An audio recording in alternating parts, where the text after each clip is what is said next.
শরীফে নামাজ পড়তেছি, আমার সাথে এক বুড়া চাচা নামাজ পড়ে, কাফনের তো পকেট নাই, বুঝেন নাই? কাফনের পকেট মানে এহরামের কাপড় পরা, তো পকেটের কিছু নাই।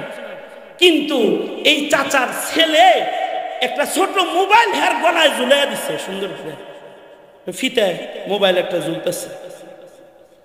একদিক দিয়ে হারাম শরীফের নামাজ শুরু হয়েছে, আর এক দিক দিয়ে এটা কেরকেরানি শুরু হয়েছে। এটা তো বাস্তেই আছে, বাস্তেই আছে। 2 রাকাত নামাজে তো জোরে কেরাত ছিল, বাদ্যযন্ত্রের আওয়াজ অত বোঝা টোজা যায় নেই। কিন্তু যখন তাশাহুদের শুরুতে বসছে, এরপরে তার কেরাত কিছু নেই, এখন খালি বাজে বাজে বাজে। পারে তো পাশের নামাজিওয়ালা হেরে ধরে বসে, ভাবটা এরকম হইতেছে আর কি, এত জোরে বাজতেছে। আশপাশের সবার নামাজ শেষ, চাচা শেষ বেলায় কি করছে জানেন? আমরা সবাই যখন রুকুতে গেছি, উনি আস্তে করে ফোনটা ধরে কয়, এই পরে কল করিস, নামাজে আছি।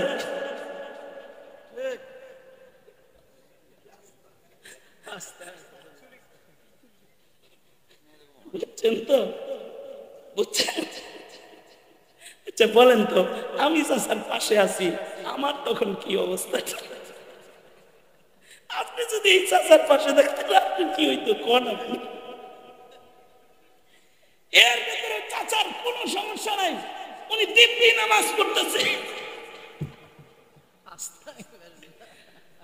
নামাজ যখন শেষ হয়েছে, আমি কইছি, কাকা করলেন নাকি আপনি?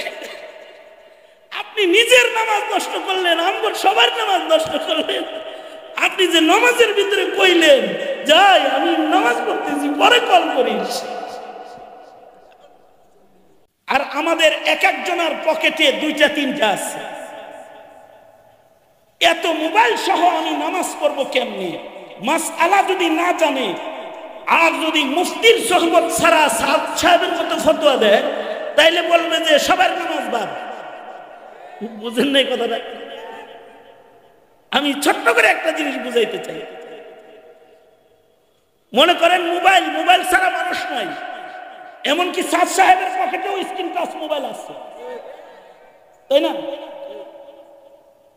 আমাদের সবার পকেটে স্ক্রিন টাচ মোবাইল আছে।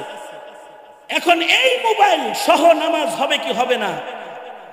যদি মাসআলা দিতে হয়, তাহলে কোরআন হাদিসের ডাইরেক্ট তরজমা পড়া মাসআলা দেওয়া যাবে না, এর গভীরে যাওয়ার যোগ্যতা আগে অর্জন করতে হবে।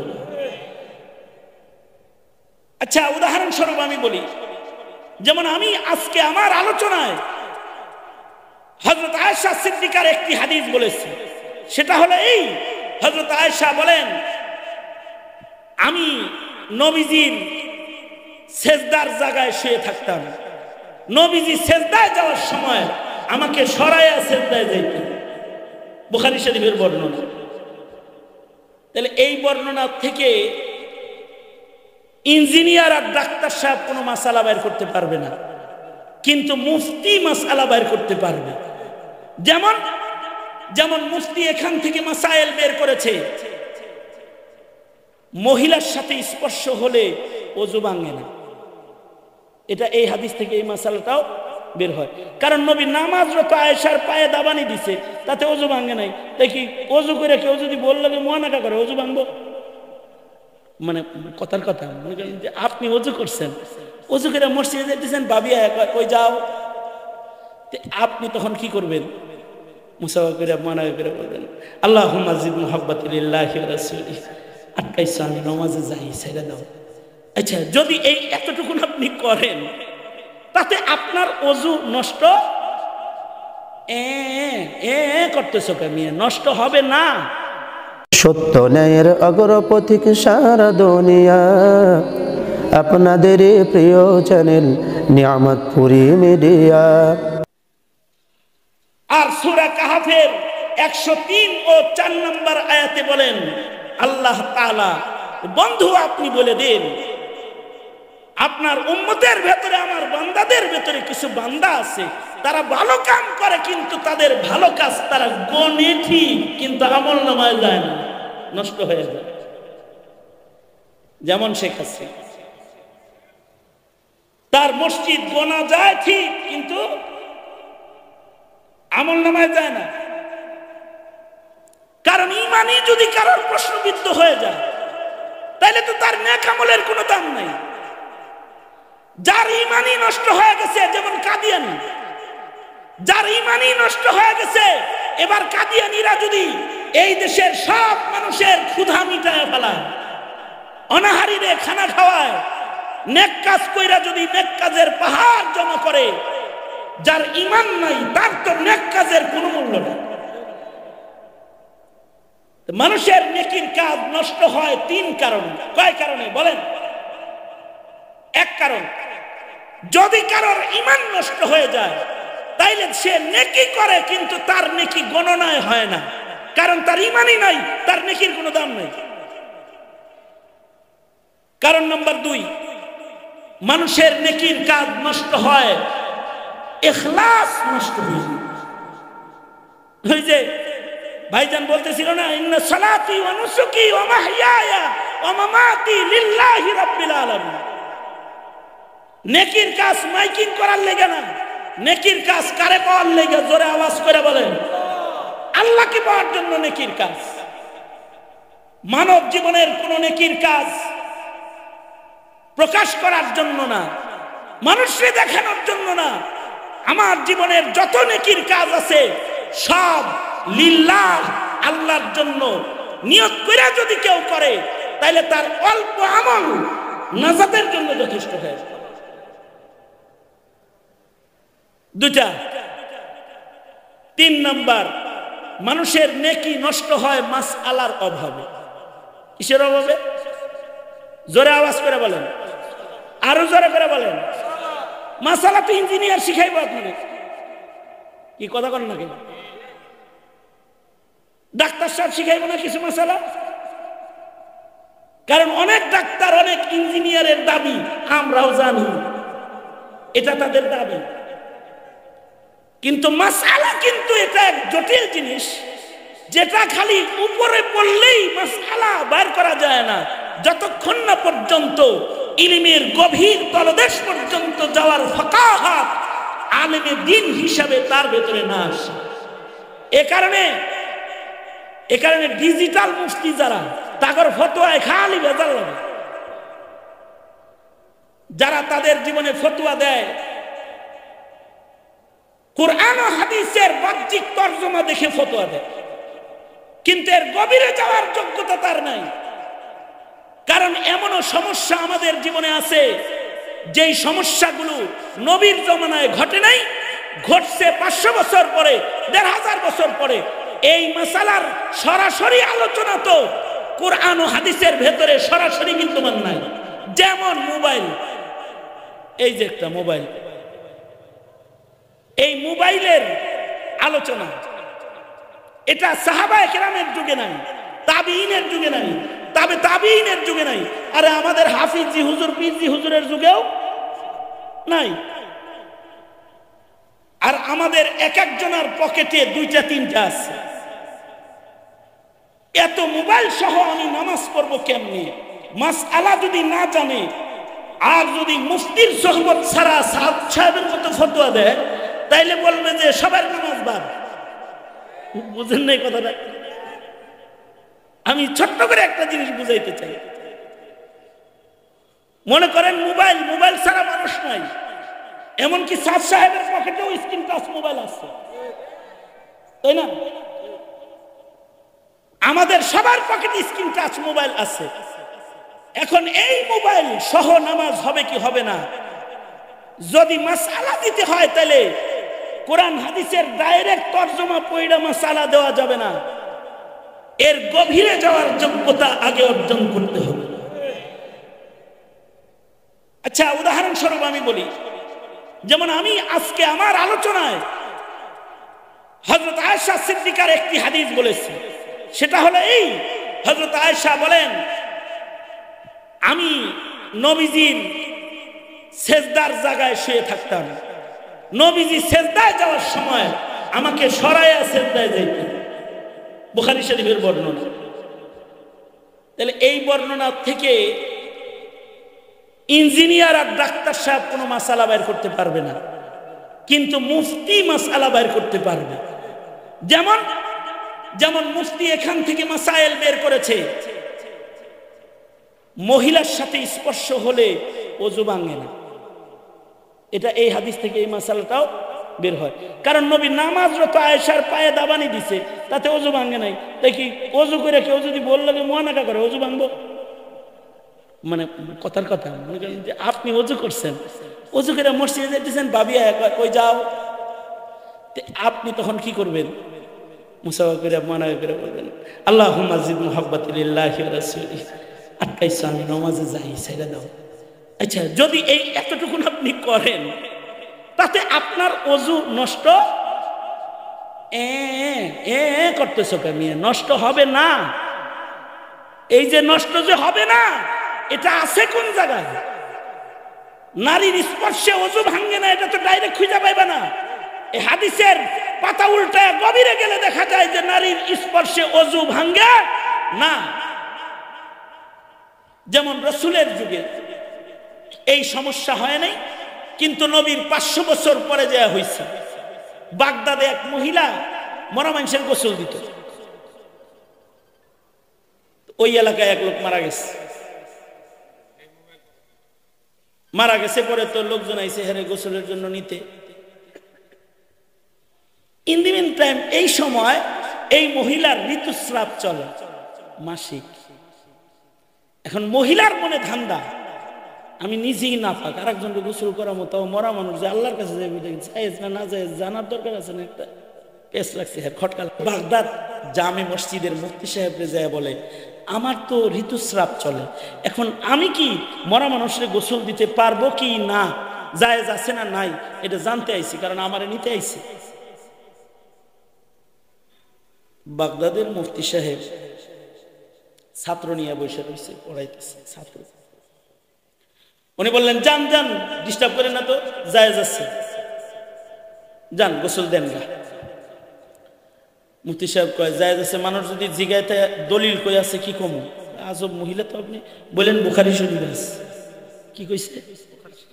হ্যাঁ বুখারী শরীফে আছে, এটা কই দিন। মহিলা তো চলে গেছে, বুখারী শরীফে আছে। ছাত্রকর প্রশ্ন হলো যে বুখারীতে এটা কোন জায়গায় আছে? এখন হুজুর তো জালালি তবিয়াতে আছে, হুজুরে তো জিগাইতেও পারে না। সবাই মিলা বুখারী খুইলা দেখে, মাসিকের হালতে গোসল দেওয়া যায় কই আছে, মাসিকের হালতে গোসল দেওয়া আছে কই আছে। সব মিলা বুখারী খতম দিয়েও দেখে যে এর ভিতরে ঘোড়ার ডিম কিচ্ছু নাই। পরে ছাত্ররা যায় হুজুরে কয়, হুজুর বললেন যে বুখারীতে আছে, পাই না তো খুঁজা। বুখারীতে আছে, কিন্তু বুখারী শরীফের এত উপরে নাই, একটু ভিতরে আছে। কিছু জিনিস উপরে থাকে, পেঁয়াজ আলু মাটির উপরেই থাকে, ওটা লাঙ্গলের ফাল দিলেও বাইরে হয়। কিন্তু সোনার খনি, গ্যাসের খনি, তেলের খনি এত উপরে থাকে না যে কৃষকের লাঙ্গলের ফাল দিয়ে এটারে বাইর করে আলাইব, এত উপরে থাকে না। হুজুর বলে কি, দেখো মাসিকের হালতে মরা মানুষকে গোসল দেওয়া যাবে, কথাটা বুখারীতে আছে কিন্তু সরাসরি নাই, একটু পেশায় ঘুরে ঘুরে আছে। কেমনে? কই যে আল্লাহর রাসূল ইতিকাফে ছিলেন, আর নবীজির মাথা ধোয়ার দরকার পড়েছে, নবী মসজিদের জানালা দিয়ে মাথাটা হুজরায় আয়েশায় বাইর করে দিছে, আর হযরত আয়েশা মাসিকের হালতে রহমাতুল লিল আলামিন নবীর মাথা ধুইয়া দিতেছে। এটা তো আছে। তোমাগো মরা মানুষের দাম কি নবীর মাথার চাইতে বেশি নাকি, যে ওইটা ধরন যাইব না?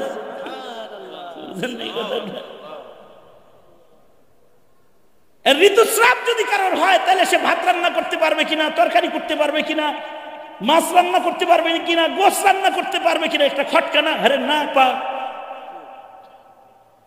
কিন্তু নবীর একাত্রা আমল থেকেই সব মাসআলা বের হয় যে নাপাক দেহ ঠিকই, কিন্তু তার কারণে কিছুর সাথে ছোঁয়া লাগলে হেটাও নাপাক হয়ে যাবে, বিষয়টা তা না। তাইলে তো কোনো মহিলার ঋতুস্রাব চালু হইলে তোমার ঘরে বলতো যে টাটা হোটেল, আমি মাসিক, আপনি যাও গা, তারাই দিতে এমনি।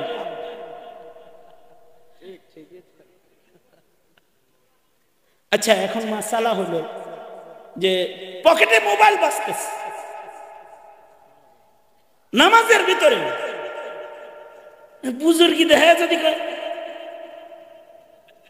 খুশি খুশির সাথে নামাজ পড়তে মোবাইলের বন্ধ করে হিন্দি গান বাজতে হের নিজের নামাজ তো নষ্ট করছে মুসল্লি যা ছিল সবাই নামাজ নষ্ট করছে। এখন কথা হলো তুমি তোমার নামাজ সহ মুসল্লির নামাজ কিভাবে বাঁচাবে? জায়েজ আছে তোমার জন্য এক হাতে মোবাইল বন্ধ করা, এইটা তো তুমি কোরআন হাদিসের কোন জায়গায় খুঁজে পাবা না। এটা বুখারীর এই হাদিস যদি তুমি তাকায় দেখো যে নবীজি নামাজরত এক হাত দিয়ে আয়েশা সরাইতেছে, তার মানে এটাকে বলা হয় আমলে কালিল, আর আমলে কালিল দিয়া নামাজ নষ্ট হয়। ফকিহ বলবে যে এক হাতে মোবাইল বন্ধ করে ফেলাও, তোমার নামাজের কোনো সমস্যা নেই। ডাক্তার সাহেব, ইঞ্জিনিয়ার সাহেব, তোমার এই 30 বছরের শিক্ষা প্যাকেট করে বাইকটা খাইলেও একটা মাসালা তুমি বাইর করতে পারবা না, একটা মাসালা বাইর করতে পারবা না। অথচ মানুষের আমল নষ্ট হয় মাসআলা না জানার কারণে। আচ্ছা, আরো সহজ একটা উদাহরণ দিয়ে আমি আমার আলোচনা শেষ করে দিই। আমার সময় দিছে মাত্র 40 মিনিট, কিন্তু 1 ঘন্টা হয়ে গেছে, 20 মিনিট ওভার হয়েছে। আবার শর্ত দিচ্ছে আগামী বছর আসতে হবে। সুতরাং এই বছরই সব পঞ্জিবারটা শেষ করার দরকার নেই, ঠিক না? হায়াত না থাকলে পরে আসসালামু আলাইকুম ওয়ালাইকুম কি। আচ্ছা, আর একটা শুনুন, আমাদের দেশে ইদানিংকালে শাহরুখ খান স্টাইলের চুল কাটার প্রবণতা, মানে এদিক দিয়ে নাই বাটি দইরাই বিচাই সাহালাইছে, আর এদিক দিয়ে হইল নরে সরে। আচ্ছা, মাথাটা যদি এই হয়, আচ্ছা বলেন তো এই মাথায় টুপি থাকবো জীবনেও? ইন কেস টুপি যদি ভালো করে বসানো না থাকে, তাহলে তো চুলের ভরে টুপি রুকুতে গেছে আর টুপি পরে গেছে, পড়ছে না? এই পরে কিনা? এখন কথা হইল, টুপি যে মাথার থেকে পড়লো নিচে, টুপিটা কি ওখানেই থাকবে নামাজ পর্যন্ত, নাকি এটা উঠানো হবে? কোনটায় উপকার বেশি? এটা হইলো মাসালা। আপনি যদি বুজুর্গের মতো এরকম করে কতক্ষণ পরপর টুপি দেখেন, তো হিসাব করবেন যে ইস টুপিটা বেড়ে গেল, এই টুপির চিন্তায় আপনার 4 রাকাত নামাজ শেষ, বুঝেন নাই? কারণ আপনার তো সেজদার জায়গায় ওটা পড়ছে, তো আপনি তো কতক্ষণ পরপর খালি দেবেন, হায় আমার টুপি, হায় আমার টুপি, হায় আমার টুপি। আচ্ছা, এ তো গেছে আপনার নামাজ, আর আপনার ডান পাশে আর বাম পাশে যে আছে ওকে যে মগা চৌধুরী, আমার মাথারটা পরে না তোরটা পড়ছে কে, আমার মাথারটা পড়ছে ডান পাশে এর নামাজও গেছে, বাম পাশে যে আছে এর নামাজও গেছে। এত মানুষের নামাজ নষ্ট না করে ফকিহ বলে তুমি আমলে কালিল করো, পরে যাওয়া টুপিটাকে এক হাতে উঠায়া সুন্দর করে বসায়া দাও, নিজের নামাজও বাঁচাও, সবার নামাজ বাঁচাও। এতটুকু আমলে কালিল দিয়া তোমার নামাজের কোনো ক্ষতি হবে না। কিন্তু যদি তুমি এটা উঠাইবার যায়, যদি 2 হাতে এমনি করে ধরো,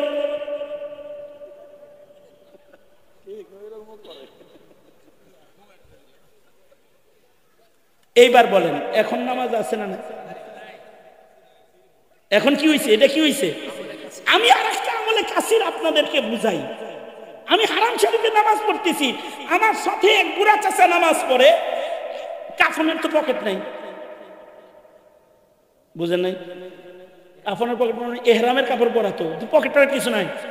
কিন্তু এই চাচার ছেলে একটা ছোট মোবাইল হের গলায় ঝুলিয়ে দিচ্ছে, সুন্দর করে ফিতায় মোবাইল একটা ঝুলতেছে।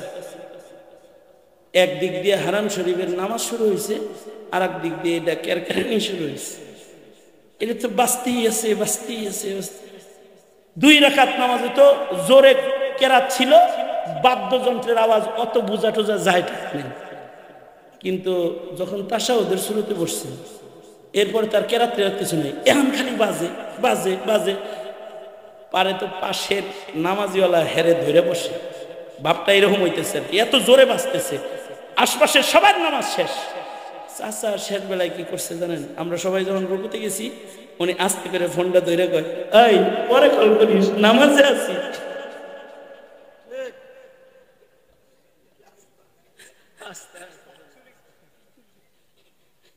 বুঝছেন তো?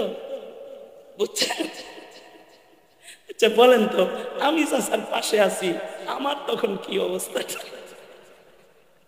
আপনি যদি এই চাচার পাশে দেখতেন, আপনি কি হইতো কোন? আপনি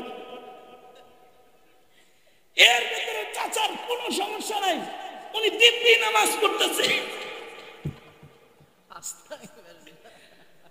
নামাজ যখন শেষ হয়েছে, আমি কইছি, কাকা করলেন নাকি আপনি?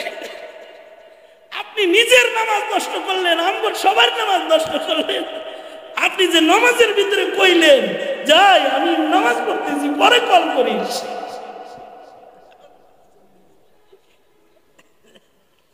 এটার নাম হলো মাসাইল। আদার ব্যাপারে জাহাজের খবর লওয়ার লেগে যাইবে না, সাবধান করে দিলাম। তুমি আদার ব্যাপারী হয়ে জাহাজের খবর নিতে যাবে না। উম্মতের আলেম আছে মাসালা বাইর করার জন্য, ফতোয়াবাজি তুমি করবে না। তোমারটা হলো ফতোয়াবাজি, আর মৌলবী যেটা কয় এটারে ফতোয়াবাজি কয় না, এটারে মাসাইলের আলোচনা বলে। তাইলে মাসআলা না জানলে কি হয়? আমল নষ্ট হয়, ঈমান নষ্ট হয়।